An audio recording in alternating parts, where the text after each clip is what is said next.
안녕하십니까. 수도권 투데이 유석현입니다. 전 세계에서 세 번째로 크게 성공했다는 영화 어벤져스의 속편이 서울에서 촬영됩니다. 오는 일요일부터 시작되는 촬영 때문에 마포대교를 비롯해서 강남역 사거리 또 도로 곳곳에서 대규모 교통통제가 예정돼 있습니다. 교통통제에 있는 도로 어디이고 또 어떻게 우회하면 되는지 잠시 뒤에 자세한 내용 알아보겠습니다. 오늘 달리는 라디오 시간에는 패션 1번지 동대문을 달리는 507번 버스를 찾아가 봤습니다. 2부에는 온몸으로 듣는 영화 이야기 준비되어 있습니다. 화사한 봄을 맞아 주말에 볼 만한 영화들 소개해드립니다. 방송 중에 궁금하신 모든 것들은 샵0945로 문자 주시기 바랍니다.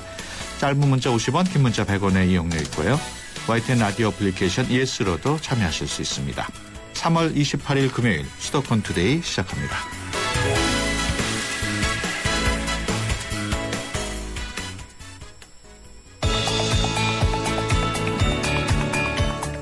여러분은 지금 대한민국 유일의 수도권 전문 프로그램 YTN 수도권 투데이를 듣고 계십니다.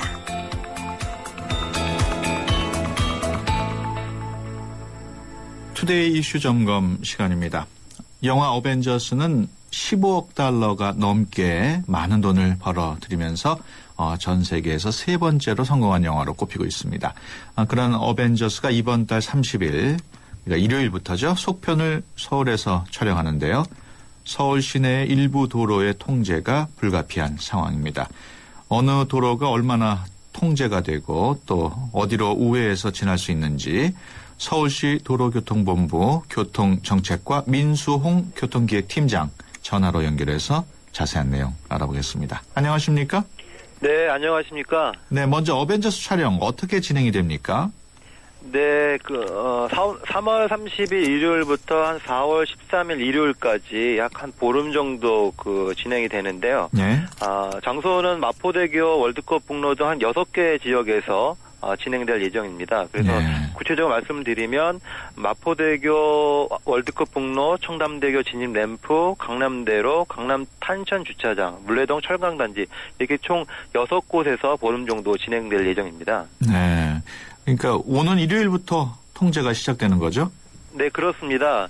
3월 30일 일요일에 마포대교에서 촬영이 있을 예정인데요. 이에 따라서 교통통제를 오전 6시부터 오후 5시 30분까지 실시할 예정입니다. 네.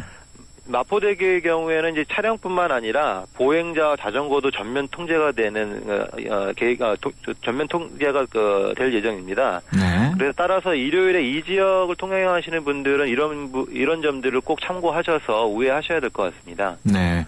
한강 다리가 완전히 전면 통제되는 건 이번이 처음이라고 하는데 우회 도로가 있겠죠?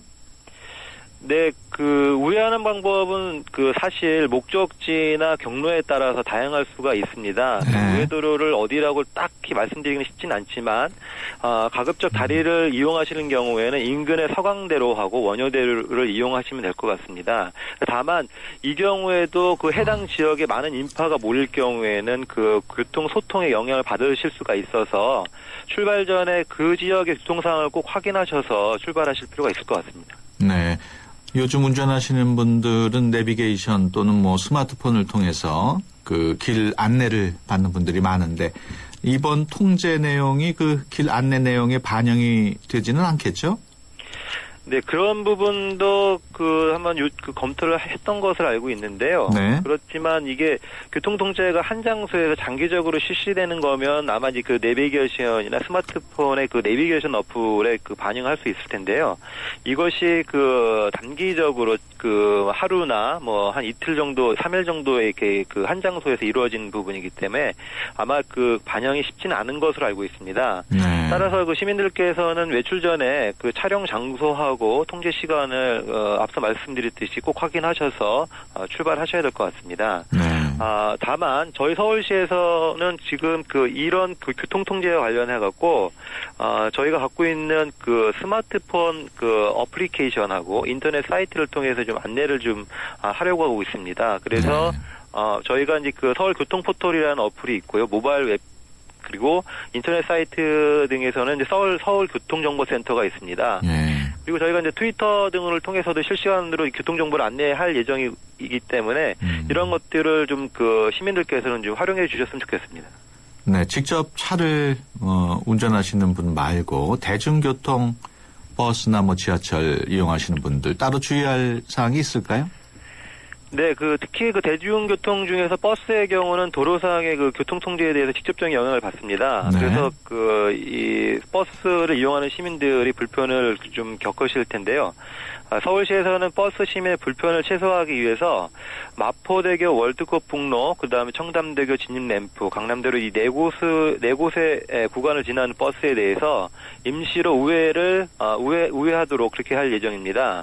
네. 특히 이제 이번 마포대교하고 강남대로를 지나는 버스 같은 경우는 노선수가 많습니다. 그래서 우회 거리가 좀 증가하는 불편이 있을 수 있는데 그렇기 때문에 저희가 이제 부득이하게 무정차 통과할 예정이고요.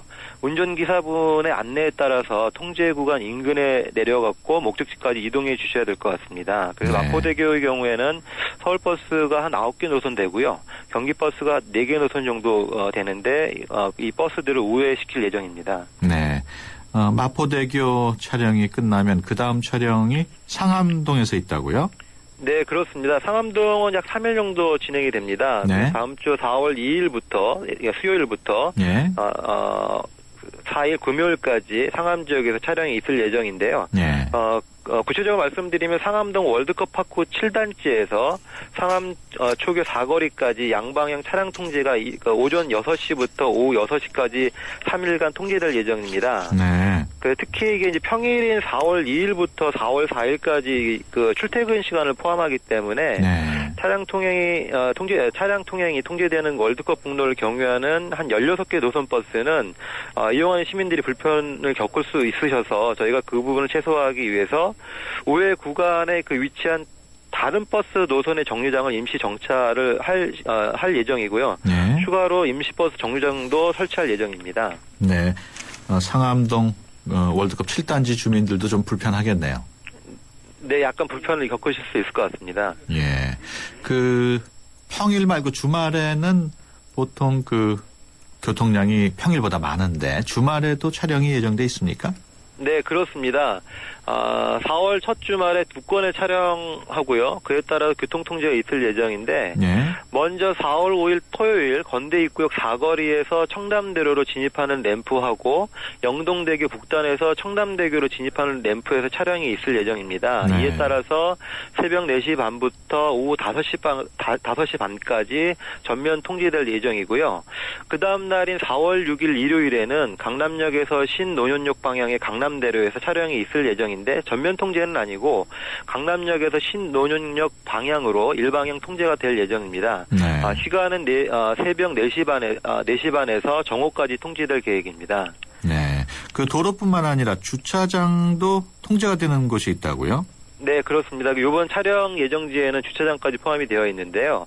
강남 근처의 탄천 주차장을 통해서 촬영이 진행될 예정인데요. 이 부분은 그래서 이용 통제가 이루어질 예정입니다. 그래서 이런 탄천 주차장이 이용이 어려우니까 다른 주차장을 좀 이용하셔야 될 것 같습니다. 네. 물레동인가요? 거기서는 일부 골목길이 통제가 된다고요. 네, 물레동 물레동에는 철강단지가 있습니다. 철강단지에서 4월 13일에 촬영이 있을 예정인데요. 네. 사전에 이제 단지에 있는 사업자분들한테는 이제 협의가 됐었지만 일단 그 지역을 지나는 차량도 영향을 받을 수 있기 때문에 네.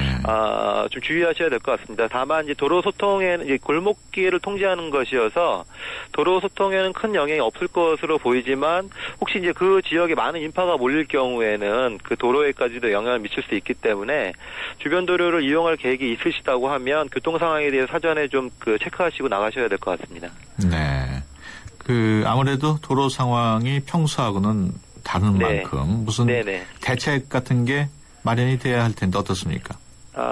도로뿐만 아니라 사실은 이제 지하철도 상당히 큰 영향을 받을 수가 있습니다. 네. 시민들 안전 측면에서는 이제 많은 인파들이 이제 몰리게 되면 주로 이제 대중교통보다는 지하철을 통해서 이동하시면서 촬영지로 접근하실 가능성이 있기 때문에 그런 부분에서 저희가 이제 영화 촬영 지역 근처의 지하철역에 안전 요원들을 집중 배치할 예정이고요. 예. 또 상황에 따라서는 일부 출입구를 폐쇄하거나 또 많은 인파들이 몰리게 되면 무정차 통과도 해당 역장의 재량에 따라서 실시할 예정입니다. 네. 그 도로 통제 기간 동안에 이제 운전하시는 분들이 갑자기 그 통제 구역이나 우회 도로를 이용하고 싶을 때 어디 문의할 네. 곳이 있습니까? 네, 저희 다산 120 콜센터에서도 안내를 할 예정이고요. 120번만 누르면 되는. 네네네, 그렇습니다. 그리고 아까도 말씀드렸듯이 저희가 갖고 있는 어플리케이션이나 인터넷 사이트, 트위터를 통해서 실시간으로 교통 정보를 좀 안내를 해드릴 예정입니다. 네, 알겠습니다. 그리고 예. 네네. 네, 지금까지 서울시 도로교통본부 교통정책과 민수홍 교통기획팀장이었습니다. 오늘 말씀 고맙습니다. 네, 고맙습니다. 버스를 타고 고속도로를 바람처럼 달려가자. 파도 저는 소리가 동대문 하면 동대문 운동장이 가장 먼저 생각나요. 동대문 하면 어쨌든 옷이 좀 제일 먼저 떠오르는 것 같아요. 그래서 옷 구경이라든가 옷 사러라든가 이런 거. 동대문 운동장 게임 있으면 놀러 온 적도 있어요. 동대문 하면 평화시장이 생각나죠. 어렸을 때부터 평화시장에 대한 얘기를 많이 들었던 것 같아요. 찌푸린 얼굴 주름살 펴고 네, 기류의 생생한 목소리 들어보는 달리는 라디오 시간입니다. 오늘도 박서리 리포터 함께합니다. 안녕하세요. 네, 안녕하세요. 제가 봄과 함께 왔습니다. 네. 이번 주 많이 따뜻해졌죠. 저도 급하게 봄옷 정리 이번 주 했는데요. 봄이 오는 걸 날씨나 또 꽃피는 걸 보면서도 느낄 수 있지만 저는 여성들 옷차림 보면 진짜 봄이 왔구나 느낄 수 있더라고요. 네. 그래서 오늘은 대한민국 패션 1번지 동대문으로 가봤습니다. 제가 타고 간 버스 소개할게요. 507번 버스인데요. 서울 석수역을 출발해서 구로 디지털 단지, 노량진, 서울역, 명동을 지나서 동대문까지 갑니다. 얼마 전에 동대문 디자인 플라자 DDP가 개관하면서 더욱 북적북적해진 곳인데요. 동대문까지 운행하는 버스 기사님 먼저 만나보시죠. 예, 안녕하세요. 507번 운전기사입니다. 석수역에서 출발해서요. 동대문까지 오는 차입니다. 타시는 승객분들 특징이 좀 있을 것 같은데요. 근로자분도 있고요. 남대문 시장을 경유하기 때문에 시장 보는 아줌마들도 있고 동대문 새벽시장 손님들도 많이 타시죠. 그 시장 상인들처럼 보찜을 많이 들고 짐 같은 거 들고 많이 탑니다. 쇼핑몰 하는 친구들도 많이 타고 보찜들, 짐가방. 그렇죠. 아침에 대부분 새벽에 일찍 나오니까 타자마자 뒷좌석에 가서 존다든가 아니면 젊은 친구들은 음악을 듣는다든가 진짜 바쁘게 살고 있어요. 기억에 남는 손님들도 많죠. 내내 같은 버스 계속 타고 있으니까 음료수를 준다든가 껌, 사탕 같은 거 그런 거 가끔 주는 손님들도 있어요. 첫차 손님은 항상 비슷한 분들이세요? 예. 첫차 타는 분들은 거의 대부분 똑같습니다. 장사하시는 분들 아니면 새벽 시장에 나가서 일거리 찾는 분들.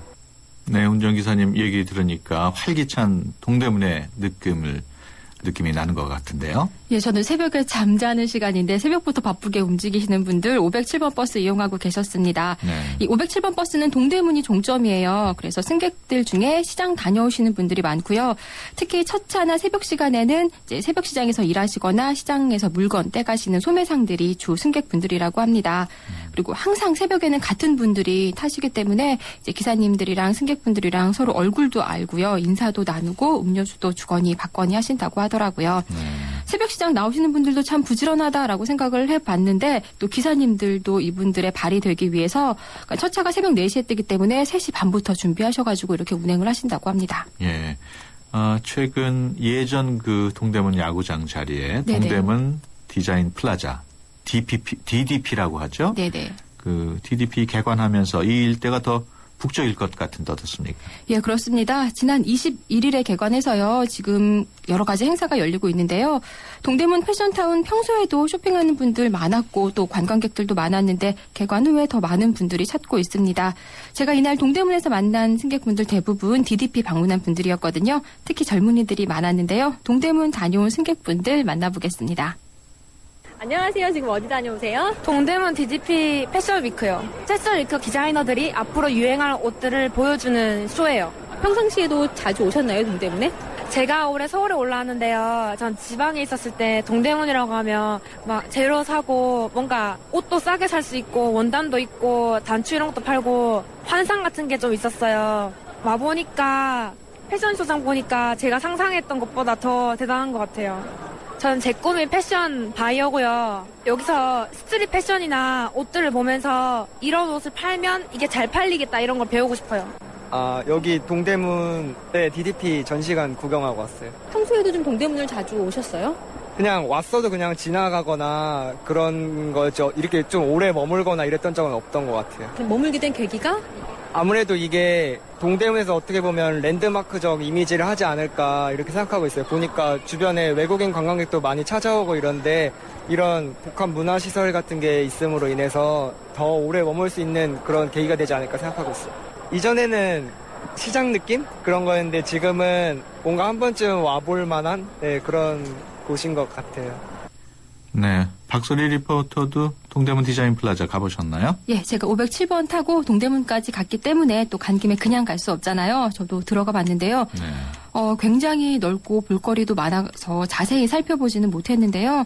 이미 서울의 명소가 된 것 같습니다. 정말 많은 분들이 찾아와 계셨어요. 특히 젊은이들뿐만 아니라 어르신들도 오셔가지고 도대체 어떤 건물이 지어진 건가 구경하시는 분들 많으셨거든요. DDP의 여러 의견도 있고요. 볼거리도 많아서 할 말이 많기 때문에 오늘은 시간이 없으니까 DDP에 대한 자세한 이야기는 못하겠는데요. 그래도 동대문 나오신 어르신들 보니까 DDP가 생기기 전 또 그보다 훨씬 전부터 동대문을 기억하시는 분들은 지금 이 건물을 보면서 어떤 느낌일까 또 궁금하더라고요. 그래서 어르신들과 조금 더 이야기 나눠봤습니다. 어디 다녀오세요? 동대문 DDP요. 저희가 접하지 못했던 그런 건물 같아요. 우주선 타고 왔다 갔다 하는 것 같은 느낌이었어요. 혹시 예전에도 동대문 많이 오셨었나요? 네, 아주 자주 왔어요. 저도 옛날에 그 야구 많이 관람하고 그런 그 세대거든요. 그러니까 그게 없어졌다는 자체는 굉장히 아쉽긴 한데 동대문에 추억이 많으시겠어요? 네, 아주 많습니다. 제가 처음 우리 신랑이랑 연애할 때 청계천 쪽에서 연애를 시작했거든요. 청계천, 동대문, 을지로 그러면 좀 기억이 좀 많이 나요. 옛날 모습 기억하세요, 혹시 동대문? 그러니까 30-40년 전에 내가 동대문 운동장에 와서 스위밍풀에서 수영 강습을 받은 적도 있고, 그러니까 1970년대 초. 신여성이셨네요. 근처에 수영장이 없으니까 여의도에서 뭐 나루토에 가서 할 수도 없고. 그때 여기 모습은 어땠어요? 그러니까 한마디로 동대문은 동대문이야. 시장도 있고 사람이 많이 모이고 뭐 큰 장을 보려면 이쪽으로 왔던 것 같아요. 응? 그때는 우리 처음 육교가 생겨서 건너다니고 뭐 그럴 때고 그때가 아름다웠지 솔직히. 응? 이것만 딱 좋은 건 아니야. 네. 동대문 디자인 플라자가 완공된 뒤에 주변 환경도 많이 달라졌을 것 같은데 어떻습니까? 예, 아무래도 공사를 마쳤기 때문에 특히 기사님들 운행하시기 굉장히 편하다고 하셨는데요. 기사님에게 직접 물어봤습니다. 들어보시죠.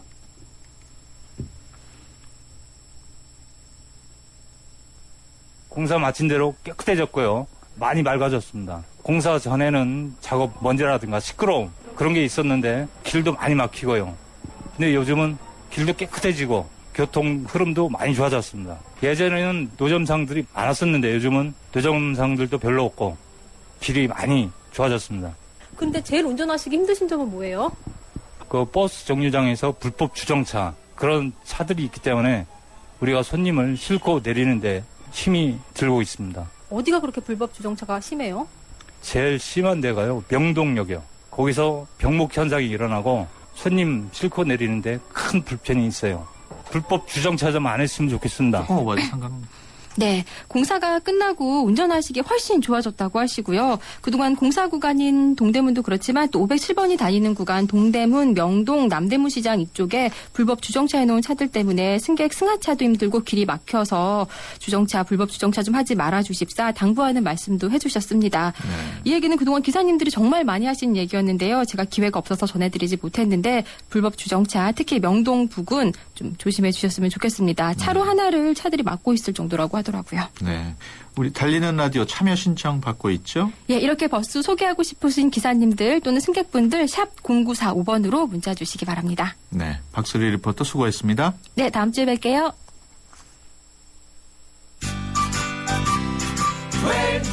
왜 웰메이드 가지요. 멋진 옷이 필요할 땐 웰메이드 가지요. 즐거운 곳 즐거운 옷 국민의 옷집으로 웰메이드 가지요. 국민의 옷집 웰메이드. 당신의 베이스 캠프는 어디입니까?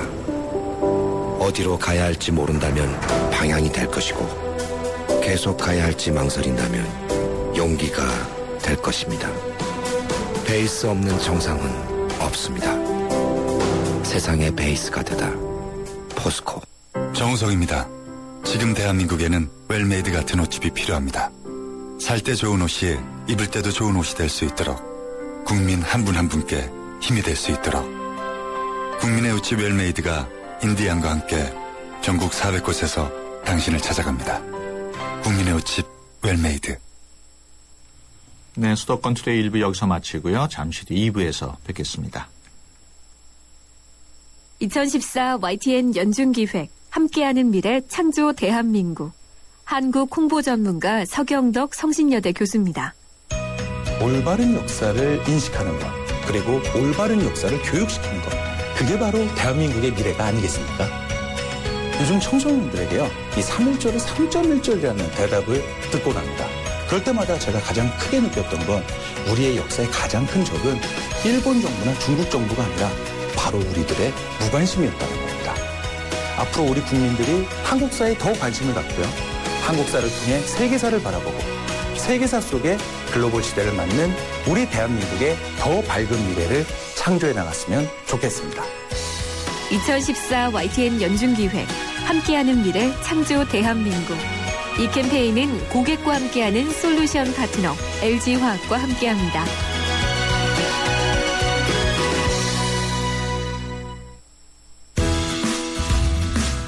좋은 정보 다 모여있는 YTN FM 라디오. 오늘 함께하는 이 하루가 좋은 걸 유익한 라디오. 수도권 투데이. YTN 수도권 투데이. 수도권 투데이 2부 시작합니다. 온몸으로 듣는 영화 이야기.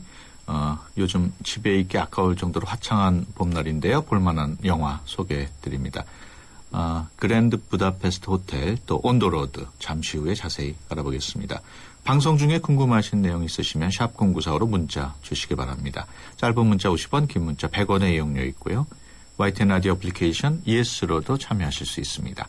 수도권 투데이 2부 뉴스 브리핑으로 시작합니다. 이윤지 아나운서 전해주세요. 네, 수도권 뉴스 브리핑입니다. 서울에 오늘 오전 7시부터 초미세먼지 주의보 예비 단계가 발령됐습니다. 서울시는 초미세먼지 평균 농도가 세제곱미터당 60 마이크로그램 이상이 2시간 이상 지속돼서 주의보 예비 단계를 발효했다고 밝혔습니다. 어제 저녁 7시쯤 서울 도봉경찰서 유치장에 입감돼 있던 77살 배모 씨가 자살을 시도했습니다. 배 씨는 유치장 화장실에 들어가 목을 매려고 했지만 경찰이 곧바로 발견해 병원으로 옮겼습니다. 배 씨는 생명에 지장이 없는 상태여서 다시 유치장에 입감됐습니다. 금융기관에 진 빚을 갚기 위해 국민연금 보험료를 담보로 돈을 빌린 신용불량자의 연체 이자율이 줄어듭니다. 국민연금공단은 다음 달부터 국민연금 신용회복지원 대여 사업을 통해 돈을 빌려간 신용불량자의 연체 이자율을 현재 연 12%에서 6.4%로 낮춘다고 밝혔습니다. 오늘 새벽 2시쯤 인천시 동수천로 주택가에서 화물차와 승용차 등 주차된 차량 6대가 불에 탔습니다. 1톤 화물차에서 시작된 불은 주변에 있던 차량들로 잇따라 옮겨붙어 2대가 전소됐고 4대 일부가 타서 1,000만 원의 재산 피해가 났습니다. 경찰과 소방당국은 방화 가능성을 열어놓고 정확한 화재 원인을 조사하고 있습니다. 지금까지 수도권 뉴스 브리핑이었습니다.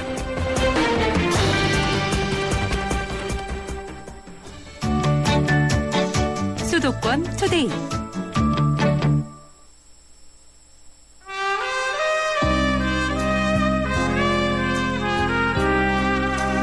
네, 다가오는 주말에 함께하면 좋을 영화, 놓쳐서는 안 되는 영화 이야기, 온몸으로 듣는 영화 이야기 시간입니다. 따뜻한 봄 날씨 계속되고 있는데요. 어디 멀리 가기 부담스럽다면은 가볍게 영화관 찾는 것도 괜찮을 것 같습니다. 이번 주에 볼만한 영화 어떤 것들이 있는지 오동진 영화평론가와 함께 알아보겠습니다. 안녕하세요. 네, 안녕하십니까. 네. 날씨가 완전히 봄인데 영화계는 오히려 이런 봄이 비수기라면서요? 네, 지옥이죠. 예. 네, 대부분 영화는 안 보고 놀러 가서 들로산으로 놀러 가시잖아요. 네. 그리고 사실은 이렇게 개나리가 피고 진달래가 피는 봄이 오면 어른들도 네. 청년이나 아이들에게 얘기를 하죠. 밖으로 나가라 이렇게 얘기하니까 대부분 실내에 있는 것보다는 야외 활동들이 많아지고 그래서 극장가에서는 아주 관객들이 격감하는 시기이긴 합니다. 네. 그렇다면 1년 중에 관객이 제일 많을 시기는 언젠가요? 아무래도 이제 7, 8월 뭐 사실은 5월부터 할리우드 블록버스터 시즌이 시작되는 이유는 대학가도 이제 중간고사 끝나고요. 학교고사가 좀 남아있긴 하지만 여름 시즌으로 가는 길목이 제일 관객이 많죠. 그리고 그렇군요. 연말에 또 연말 분위기 타서 관객이 많은데 이렇게 3월, 4월 학기 초 기간 그리고 완연한 봄 기온이 느껴지는 그런 기간에는 제일 관객들이 없습니다. 실제로 극장가 가보시면요. 관객들이 줄어들었다는 것을 좀 느낄 수 있을 거예요. 네. 그래도 요즘 그 노아 그리고 캡틴 아메리카가 1, 2위를 다투고 있다고요? 네. 그 와중에 이제 할리우드 영화 두 편이 박스오피스 정상을 차지하고 있고요. 노아는 러셀 크로우 주연의 작품이어서 아무래도 스타급 배우가 나오는 만큼 그 이름값을 하고 있다고 생각이 들고요. 처음에는 사실은 노아가 그 구약 이야기잖아요. 노아의 방주. 종교색이 너무 짙은 영화가 아니겠느냐라고 생각을 해서 조금 영화 흥행에 또는 영화에 대한 반응들이 좀 떨어질 것이다 이렇게 예상을 했는데요. 막상 뚜껑을 열어보니까 좀 성경이 좀 반하는 내용이기도 해서 화제를 모으기도 했었죠. 그러니까 뭐 보셨다고 말씀을 들었고요. 노아가 여호와의 말을 안 듣는 거잖아요. 인류를 절멸시켜라 이렇게 얘기했는데 노아가 사람들을 살리고 또 지구라고 얘기해야 되나요? 뭐 여러 이 동물들을 또 이렇게 살리는 그런 이야기죠. 그러니까 어떻게 보면 우리가 알고 있었던 성경의 구절과는 전혀 다른 이야기, 노아가 갖고 있는 인간적인 어떤 이야기, 인간적 관점의 성경의 해석 뭐 이런 얘기가 아닌가 싶고요. 저는 오히려 그래서 볼만하다라는 생각을 했었고 어쩌면 그 교계에서 좀 반향이 있지 않을까 또는 반대하지 않을까 거부 반응을 나타내지 않을까 생각했는데 의외로 그렇지는 않은 것 같습니다. 네. 그 예술 영화도 꾸준히 인기를 끌고 있는 것 같은데 파크랜드라는 작품이 눈에 띄어요. 국내에서 제목을 할 때는 더가 붙었어요. 왜냐하면 파크랜드. 네, 왜냐하면 파크랜드를 인터넷에서 치면 특정 의류 상품이 나오니까 영화사에서 고민을 했던 모양입니다. 그래서 원래 파크랜드가 병원 그러니까 영어로 얘기하면 제너럴 호스피틀이죠. 시립병원 뭐 등등이니까 더가 붙지가 않습니다. 그래서 원래 제목도 파크랜드인데 국내에서만 더 파크랜드라고 쓰여 있고요. JFK 암살 사건을 다룬 작품입니다. 그러니까 병원이죠. 그러니까 JFK가 총탄을 맞고 실려간 병원 이름이 파크랜드입니다. 그리고 JFK를 암살했다고 알려진 또는 암살한 리하비 오스왈드가 총탄을 맞고 또 숨졌죠. 3일 후에. 그렇죠. 그 오스왈드가 또 실려간 병원이 파크랜드입니다. 그리고 응급실에 같은 시트에 누워 있었죠. 설정이 뭐 좀 특이한 설정이고요. 다 알려진 사실 같지만 그렇게 모르는 사실도 있다는 것들을 새삼 깨닫게 되는 그런 작품입니다. 그렇죠. 지금 말씀하신 대로 존 F 케네디 대통령 암살 사건은 많은 내용이 알려져 있는데 그걸 갖고 또 영화를 만들었다면 어떤 차별성이 있겠네요. 그렇죠. 그리고 가장 중요한 것은 항상 존 F 케네디 암살 사건을 다룰 때는 케네디 자체 혹은 주요 강요 또는 오스왈드 이렇게 주요 인물들이 있었잖아요. 이 영화는 주변 인물들입니다. 생각해 보시면 케네디의 죽음에 가장 근접한 사람들은 다른 사람들이 아니고요. 병원에 실려왔을 때 응급실 의사, 간호사 그리고 그의 죽음을 애도했던 신부 그리고 무엇보다도 경호원들 그리고 그의 그 총격 장면을 찍었던 사람들 이런 사람들이 가장 근사치에 있었던 근접해 있었던 사람들이고요. 이 주변 인물들을 중심으로 해서 얘기를 만들었고요. 어떻게 보면 일반적이고 평범한 사람들이 거대한 그 역사의 소용돌이에서 그 역사를 함께 만들어 나가고 있다는 것을 새삼 보여주고 있는 그런 작품입니다. 예. 그 이 영화 만든 피터 랜더스만 감독 네. 어떤 감독인지 소개를 좀 해주시죠. 다큐멘터리 감독이 저널리스트였고요. 예. 그래서 아마도 그 출신답게 극영화 감독이 아니었기 때문에 예. 굉장히 영화를 그 실증적이고 아주 디테일하게 그려냈습니다. 그래서 응급실에서 간호사와 의사가 처했던 여러 가지 상황이라든가 설정이라든가 대사라든가 이런 것들이 모든 것들을 고증을 통해서 거의 완벽하게 100% 사실 있는 그대로 재현해냈다고 알려졌고요. 그렇다고 해서 그것이 리얼리티가 되는 건 아니죠.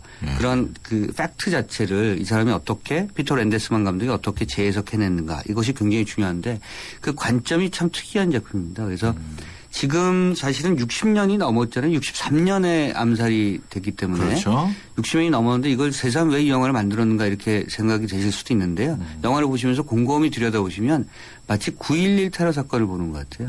그러니까 이런 사건이 지난 역사 동안에 계속해서 반복되고 있다는 것을 보여주고 있고 역사의 현재성 이런 것들 다시 한번 깨달을 수 있어서 요즘 역사 교육 참 안 된다고 얘기하는데 이런 영화는 그냥 보면 예. 그 과거사 또 지금의 현대사 이런 것들을 그냥 느낄 수 있는 작품이어서 그 40, 50대 장년층 관객들께서는 꼭 아이들을 함께 데려가시면 좋을 것 같습니다. 네. 그 그랜드 브다페스트 호텔도 네. 화제예요. 20세기 폭스가 배급하고 있는 작품인데요. 저는 이 영화를 보면서 할리우드의 그 무모하면서도 용감무쌍한 그러한 네. 그 태도와 정신을 읽었는데요. 왜 그렇습니까? 한 커트 한 커트가 전부 굉장히 많이 돈을 들인 그 세트의 장면들입니다. 예. 한 컷을 만들기 위해서 정말 모든 미술과 소품과 뭐 그런 비용을 다 들인 거죠. 네. 그렇게 해서 정말 어마어마한 돈을 썼는데 이 작품은 어마어마하게 흥행이 안 될 그런 예술적인 작품이어서 예. 돈을 벌 생각을 안 하고 돈을 쓸 생각만 하는 영화가 있다는 것. 이것이 어떻게 보면 할리우드의 그 남아있는 예술주의, 예술지상주의의 어떤 그런 태도, 그런 자신감 이런 것이 아닌가 하는 생각이 들고요. 그랜드 부다페스트 호텔을 보시면 영화와 미술 또는 영화와 다른 예술의 장르가 어떻게 결합해서 어떠한 시너지 효과를 내고 어떠한 위대한 독창적 작품을 만들어냈는지를 세상 깨달을 수 있는 작품이어서요. 할리우드의 어떤 그런 액션 블록버스터라든가 그런 상업 영화에 많이 길들여져 계신 분들, 그런 표현 좀 이상합니다만 많이 익숙해지신 분들, 뭐 이런 분들이 보실 때는 굉장히 낯설 수 있지만 영화가 역시 예술의 산물이다, 오락의 산물이 아니라 이런 것들을 보여줄 수 있는 그런 작품입니다. 네. 반면에 무슨 실내 장식 하시는 분이라든가 뭐 그쪽 계통은 또 볼만한 영화일 수도 원색감이 굉장히 뛰어난 작품이어서 아마 지금 말씀하신 것처럼 그런 느낌을 좀 받을 수 있고요.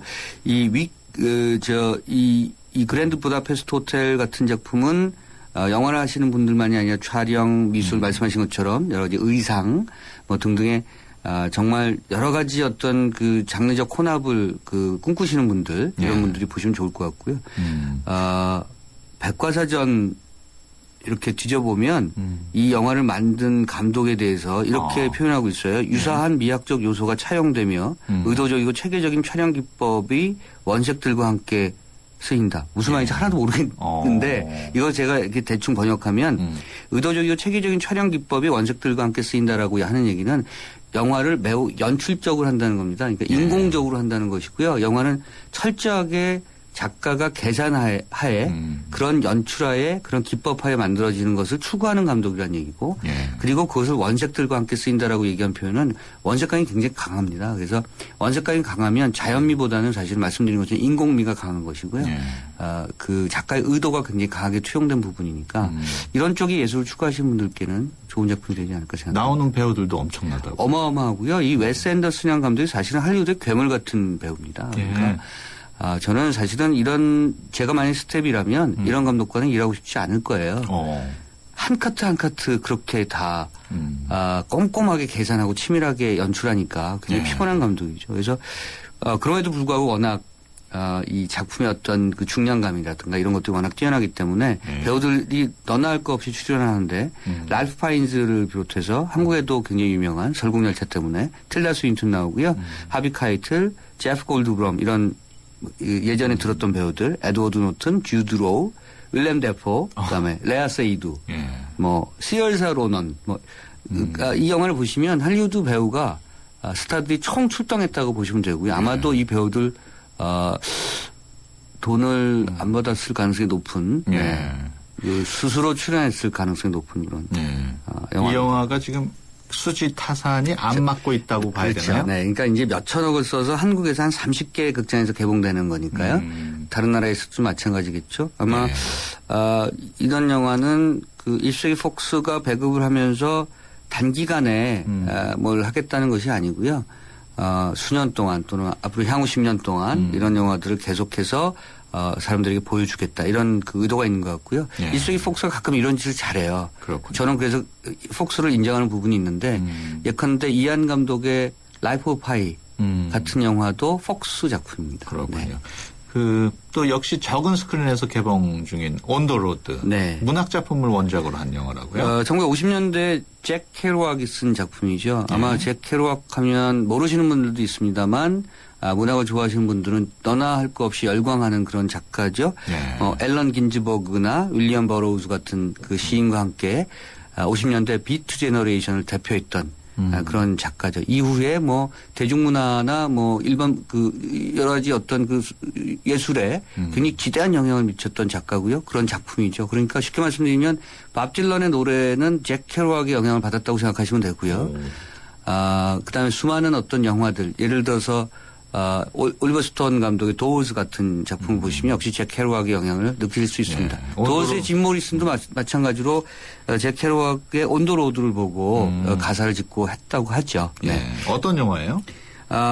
비트 제너레이션의 어떤 그 대표적인 성향을 좀 볼 수 있는 그런 작품이고요. 잠깐 제가 일부만 더 설명을 드리면 비트 제너레이션은 그 2차 세계대전 이후에 젊은이들 사이에 퍼졌던 그런 경향성을 나타내는 거죠. 그 비교해서 설명드리면 1차 대전 이후에 로스트 제너레이션이 만들어지지 않았습니까? 해밍웨이라든가 등등 뭐 피카소 등등 전후 세대가 겪는 그런 허무함, 슬픔, 고독감 이런 것들을 표현하는 건데요. 역시 그 이 비트 제너레이션은 2차 대전 이후에 그런 것들을 더 짙게 반영하는 그런 젊은이들이었고요. 60, 70년대에 히피 문화에 영향을 미쳤다고 얘기를 하니까 어떤 경향성을 보이시는지 잘 아실 수 있을 겁니다. 그래서 온더로드는 잭 케루악 작가 자신의 자전적인 이야기고요. 여기서 앨런 긴즈버그나 윌리엄 버로우즈와 함께했던 시절 그리고 방황했던 시절 비전역을 여행하면서 온더로드지 않겠습니까? 길 위에서 방황하면서 썼던 글들 그런 것들을 책으로 묶은 과정을 영화로 만든 작품입니다. 그러니까 온더로드가 한 60년 만에 영화로 만들어진 이유는 브라질 감독 월터 살레스가 만들었고요. 여러분들 잘 아시는 영화 대부의 감독 코폴라가 제작을 한 작품입니다. 이런 거죠. 두 가지인데요. 너무나 영화로 만들기 힘든 문학 작품입니다. 그래서 뒤늦게 만들어졌고 코폴라가 자신이 젊었을 적에 꼭 도전해보고 싶은 작품이었는데 못하고 있다가 이제 말년에 드디어 성사를 시킨 거죠. 그렇군요. 그 배우들 등장 배우들 역시 예사롭지 않다고요. 할리우드의 스타급 배우들은 다 나오고 있다고 생각하시면 좋을 것 같고요. 아메리칸 허슬의 에이미 아담스 같은 경우가 약물 중독의 모습으로 나오기도 하고, 그 커스틴 던스트라든가, 그리고 여러분들 그 정말 요즘 그 젊은 관객들에서 좋아하시는 크리스틴 스튜어트, 또 굉장히 매혹적이고, 또는 뇌세적인 그런 자태로 영화에 나옵니다. 아마 그런 배우들 때문에라도 꼭 보실 만한 작품이라고 생각되고요. 2시간이 좀 넘는 작품인데 역시 일반 상업 영화보다는 호흡이 좀 느리기도 하고 색다른 어떤 그런 느낌의 그런 색감의 장면들을 보여줘서 좀 낯설게 느껴질 수도 있는데요. 아마 잭 케루악의 그 문학 세계 그리고 이러한 것들을 반영하는 할리우드의 어떤 할리우드 영화의 정신세계 이런 것들을 다시 한번 느낄 수 있는 작품이실 겁니다. 저는 꼭 권해드리는데 이 작품 보시고요. 책을 보시면 책이 굉장히 두껍습니다. 그렇군요. 그러니까 베개죠. 영화 먼저 보시고 작품 보시는 게 오히려 그게 더 낫습니다. 조금 더 가깝게 느껴질 수 있을 겁니다. 두 가지가 좀 차이가 있습니다. 그렇게 생각하시면 좋을 것 같고요.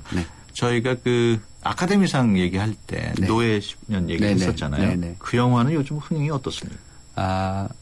아카데미 영화상에서 주목받은 작품들은 한국에서 외면받고 있다는 그런 말씀 드렸고요.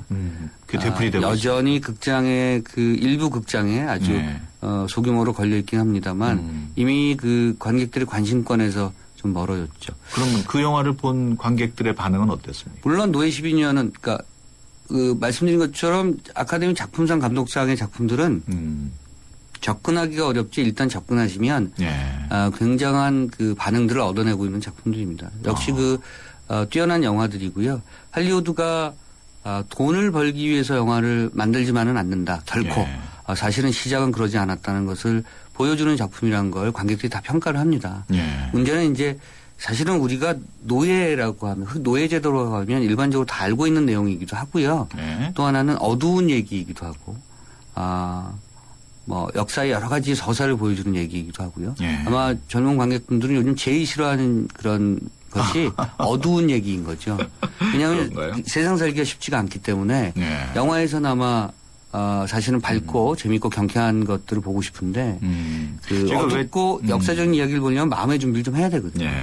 왜 그런 질문을 했냐면 요즘 그 집에서 케이블 TV를 보면은 그 노예 12년을 바로 보기로 볼 수가 있어요. 그래서 야 저게 개봉된 지 얼마 되지도 않았는데 저게 왜 벌써 나오나.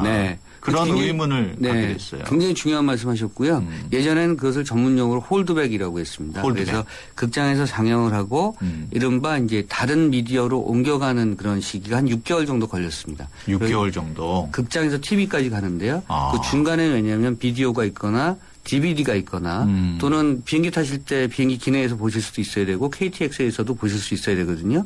그러니까 그 배급 경로라고 하는 것들이 중간 단계가 굉장히 많았는데요.